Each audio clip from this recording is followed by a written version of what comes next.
Hello everyone, this is Asajab and welcome back to another new video. So I hope you all are having a good time by the grace of Almighty. And yes, like as always, I'm also very fine.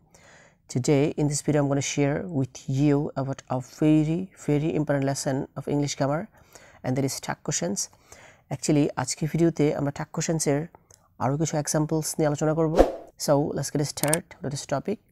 So the first example is she will reach here tomorrow. এটা হচ্ছে কি assertive sentence, কারণ শুরুতে আছে subject. কিন্তু assertive sentence হচ্ছে কি দুই প্রকার, affirmative আর negative. তার মধ্যে সেন্টেন্সটা হচ্ছে কি affirmative sentence, আর সেন্টেন্সটি affirmative হলে tag question হবে কি negative. auxiliary verb থাকলে tag question করার সময় তাকে ব্যবহার করতে হবে. will হচ্ছে কি auxiliary verb, তো এটাকে আমরা ব্যবহার করব. আর যেহেতু সেন্টেন্সটা affirmative sentence, সেজন্য tag questionটা করতে হবে নেগেটিভ, সেজন্য will এর সাথে একটা not লিখতে হবে, মানে লিখতে হবে will not. আর will not এর শর্ট ফর্মটা হচ্ছে গিয়ে won't, তারপর she হচ্ছে গিয়ে pronoun, সেজন্য she বসবে.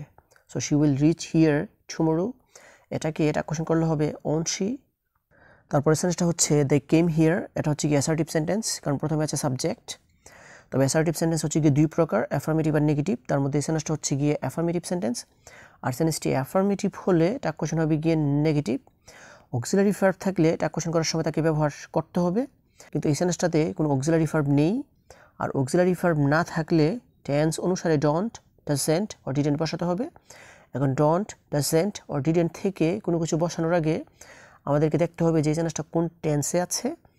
যদি সেন্টেন্সটা প্রেজেন্ট ইনডেফিনিট টেন্সে থাকে তাহলে আমরা don't or doesn't থেকে কোনো কিছু বসাবো, আর যদি সেন্টেন্সটা পাস্ট ইনডেফিনিট টেন্সে থাকে তখন আমরা didn't বসাবো. এখন দে হচ্ছে গিয়ে সাবজেক্ট আর কেম হচ্ছে গিয়ে ভার্বের পাস্ট ফর্ম, সেই জন্য এই সেন্টেন্সটা হচ্ছে গিয়ে পাস্ট ইনডেফিনিট টেন্স. আর যেহেতু এই সেন্টেন্সটা পাস্ট ইনডেফিনিট টেন্স, সেই জন্য আমাদেরকে বসাতে হবে didn't. আর দে নিজেই প্রোনাউন, সেই জন্য দেই বসবে. সো দে কেম হিয়ার, এটাকে কোশ্চেন করলে হবে didn't they. Now the next one is she is Mrs Robinson's daughter. এটাও অ্যাসার্টিভ সেন্টেন্স, কারণ শুরুতে আছে সাবজেক্ট. আর অ্যাসার্টিভ সেন্টেন্স দুই প্রকার, অ্যাফার্মেটিভ আর নেগেটিভ. তার মধ্যে এই সেন্টেন্সটা হচ্ছে গিয়ে অ্যাফার্মেটিভ সেন্টেন্স, মানে হাবোধক সেন্টেন্স. আর সেন্টেন্সটি অ্যাফার্মেটিভ হলে tag question হবে গিয়ে নেগেটিভ. auxiliary verb থাকলে tag question করার সময় তাকে ব্যবহার করতে হবে. is হচ্ছে গিয়ে auxiliary verb, সেই জন্য আমরা isটাকে ব্যবহার করব. আর সেন্টেন্সটি অ্যাফার্মেটিভ হওয়ার কারণে tag questionটা করতে হবে নেগেটিভ, সেই জন্য is এর সাথে লিখতে হবে not, is not. আর is not এর শর্ট ফর্মটা হচ্ছে গিয়ে isn't. আর she নিজেই প্রোনাউন, সেই জন্য she বসবে. So she is Mrs. Robinson's daughter, এটাকে tag question করলে হবে isn't she. তারপরে সেন্টেন্সটা হচ্ছে you weren't here last night. এটাও অ্যাসার্টিভ সেন্টেন্স, কারণ শুরুতে আছে সাবজেক্ট. তার মধ্যে সেন্টেন্স হচ্ছে গিয়ে নেগেটিভ সেন্টেন্স, কারণ হচ্ছে গিয়ে নট. আর সেন্টেন্সটি নেগেটিভ হলে tag question হবে গিয়ে অ্যাফার্মেটিভ. auxiliary verb থাকলে tag question করার সময় তাকে ব্যবহার করতে হবে. ওয়ার হচ্ছে গিয়ে auxiliary verb, সেই জন্য ওয়ারটাকে আমরা ব্যবহার করব. আর যেহেতু সেন্টেন্সটা নেগেটিভ সেন্টেন্স, সেই জন্য tag question হবে অ্যাফার্মেটিভ, সেই জন্য ওয়ারই থাকবে. ওয়ারের সাথে কোনো নট লেখা যাবে না. আর ইউ হচ্ছে গিয়ে প্রোনাউন, সেই জন্য ইউই বসবে. So you weren't here last night, এটাকে tag question করলে হবে were you. তারপরে সেন্টেন্সটা হচ্ছে he lives in main street. এটাও অ্যাসার্টিভ সেন্টেন্স, কারণ শুরুতে আছে সাবজেক্ট. কিন্তু অ্যাসার্টিভ সেন্টেন্স দুই প্রকার, অ্যাফার্মেটিভ আর নেগেটিভ. তার মধ্যে সেন্টেন্সটা হচ্ছে গিয়ে অ্যাফার্মেটিভ সেন্টেন্স, মানে হাবোধক সেন্টেন্স.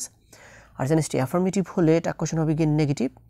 auxiliary verb থাকলে tag question করার সময় তাকে ব্যবহার করতে হবে, কিন্তু এই সেন্টেন্সটাতে কোনো auxiliary verb নেই. আর auxiliary verb না থাকলে টেন্স অনুসারে don't, doesn't or didn't থেকে কোনো কিছু বসাতে হবে. এখন don't, doesn't or didn't থেকে কোনো কিছু বসানোর আগে আমাদেরকে দেখতে হবে যে সেন্টেন্সটা কোন টেন্সে আছে. যদি সেন্টেন্সটা প্রেজেন্ট ইনডেফিনিট টেন্সে থাকে তখন আমাদেরকে don't or doesn't থেকে কোনো কিছু বসাতে হবে. আর যদি সেন্টেন্সটা পাস্ট ইনডেফিনিট টেন্সে থাকে তখন আমাদেরকে didn't বসাতে হবে. এখন হি হচ্ছে গিয়ে সাবজেক্ট আর লিভ হচ্ছে গিয়ে ভার্বের প্রেজেন্ট ফর্ম, সেজন্য এই সেন্টেন্সটা প্রেজেন্ট ইনডেফিনিট টেন্স. আর যেহেতু সেন্টেন্সটা প্রেজেন্ট ইনডেফিনিট টেন্স, সেজন্য আমরা don't or doesn't থেকে কোনো কিছু বসাবো. তবে এখনও সমস্যা আছে, আর সমস্যাটা হচ্ছে don't নাকি doesn't. সাবজেক্টে যেহেতু থার্ড পারসন সিঙ্গুলার নাম্বার, সেজন্য আমরা বসাবো doesn't. আর হি নিজেই প্রোনাউন, সেজন্য হি বসবে. So he lives in main street, এটাকে tag question করলে হবে doesn't he.